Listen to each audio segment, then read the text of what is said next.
Raphson method. The given function is x cubed minus 6x squared plus 11x minus 61. Before we proceed to the iteration, we will first get the NRM formula, which is x1 minus the function over the derivative of the function, which is 3x squared minus 12x plus 11.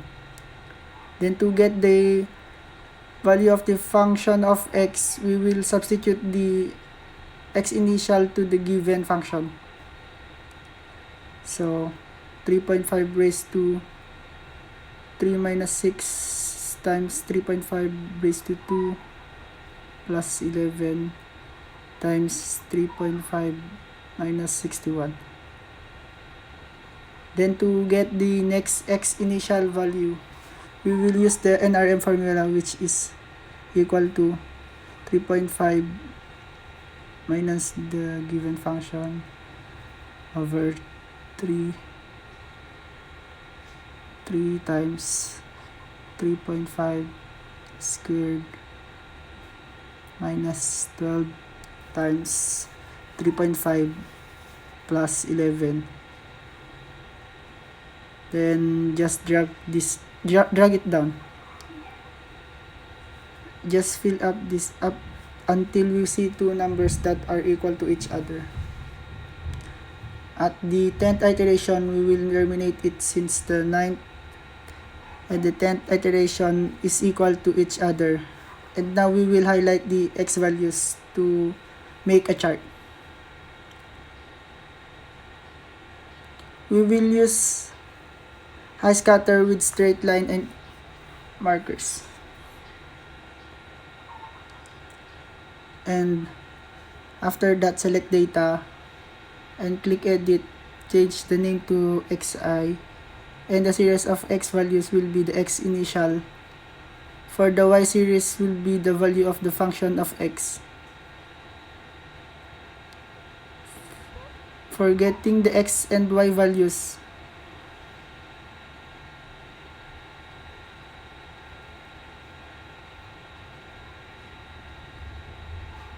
simply getting the highest value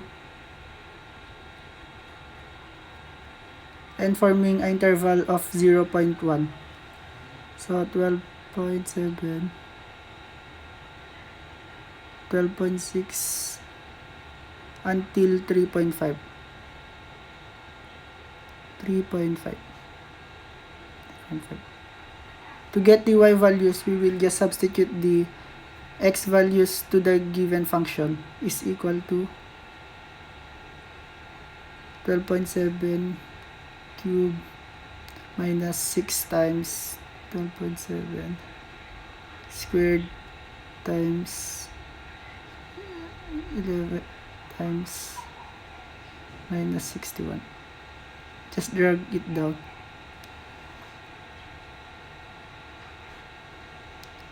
And now click the graph and add.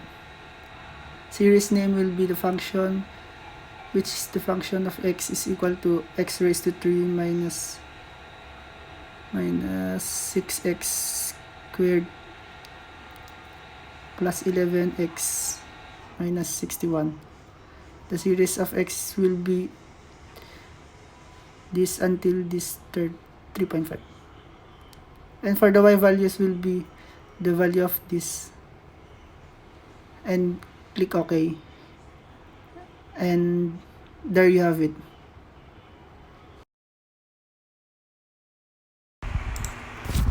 Newton-Raphson method function is equal to x raised to 10 minus 1. Before we proceed to the iteration, we will first get the NRM formula, which is x1 minus x raised to 10 minus 1 all over derivative of the function. So to get the function of x, we will just substitute the x initial to the given function, which is 0.5 raised to 10 minus 1. Then to get the x initial, we will use the NRM formula. So xi minus the function over 10 times x initial raised to 9, and we will just drag it down until we see two number that are equal to each other.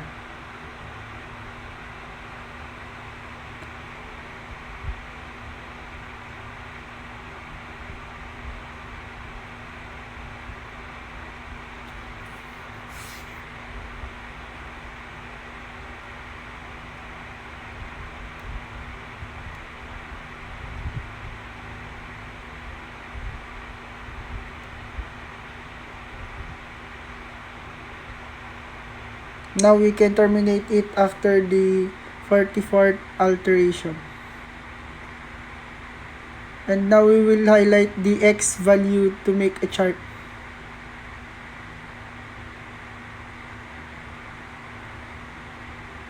Make a chart.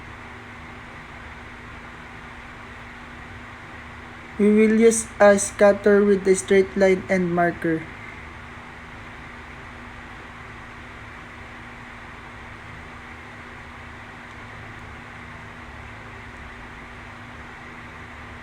After that,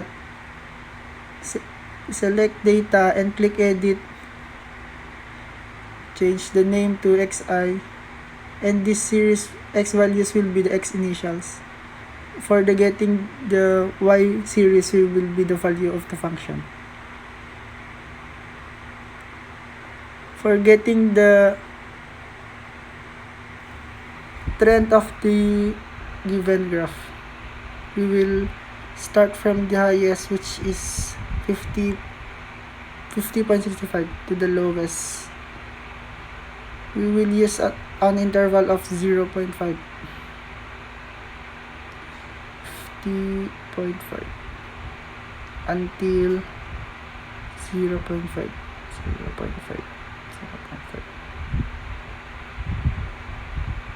Then to get the y values, we will just substitute the x values to the given function, equal to 51.65 raised to 10 minus, then just drag it down until click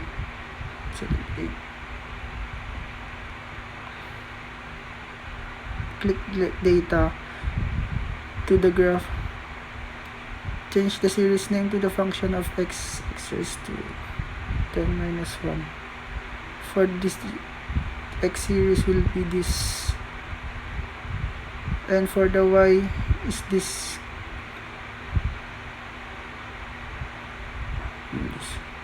Click OK,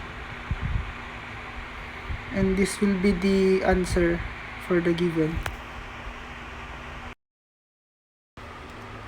Newton-Raphson method. The given function is negative 0.9x squared plus 1.7 plus 2.5.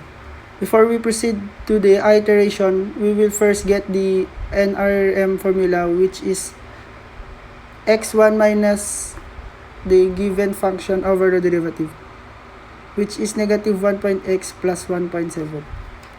To get the function of x, we will just substitute the x initial to the given function, which is negative 0.9 times 5 squared plus 1.7 times 5 plus 2.5. Then to get the next x initial, we will use the NRM formula, which is equal to 5 minus function of x over negative 1.8 times 5 plus 1.7. Then we will just drag this until we will get a number that has the same values. So now we can terminate it at the 6th iteration, since these two are equal to each other.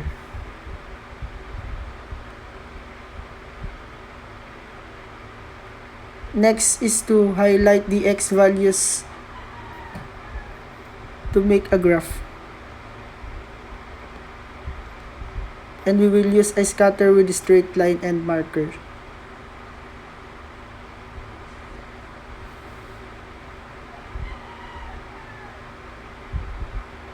Then select data, edit, and we will use the name xi. Then for the x series, will be use the value of xi. And for the y values, value for the function. And in getting the x and y thread, we will interval of 0.1 with the highest number of 5. 4.9 and drag it out until 2.8.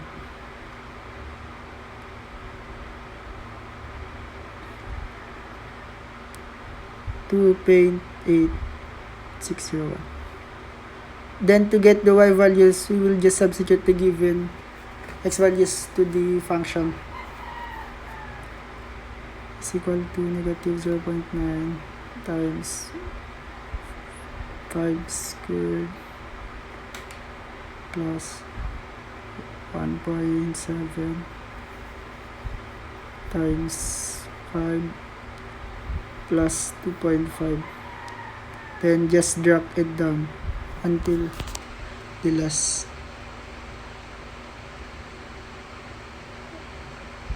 And now go to the graph and select data, add. Then name it as f of x negative 0.9x raised to 2 plus 1.7x plus 2.5. And for the series of xy values will be this, and for the y values will be this. And click OK. And this will be the graph for the last problem. Thank you.